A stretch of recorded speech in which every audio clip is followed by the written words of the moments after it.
நகரின் பரபரப்பான தெருக்களில் அர்ஜுன் என்று ஒரு மனிதன் தன் சொந்த தொழில் தொடங்க வேண்டும் என்று கனவு கண்டான்.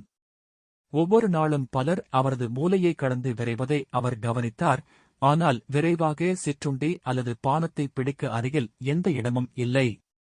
அர்ஜுன் ஒரு வாய்ப்பை பார்த்து ஒரு சிறிய தெரு உணவுக் கடையை திறக்க முடிவு செய்தார். சமைப்பதில் அவருக்கு இருந்த ஆர்வம் மற்றும் ஒரு சில குடும்ப சமையல் குறிப்புகளுடன் அவர் சுவையான தின்பண்டங்கள் மற்றும் புத்துணர்ச்சியூட்டும் பானங்களை வழங்கத் தொடங்கினார். முதலில் வியாபாரம் மெதுவாக இருந்தது. ஆனால் அர்ஜுனின் விடாமுயற்சி மற்றும் நட்பு இயல்பு வாடிக்கையாளர்களை ஈர்த்தது.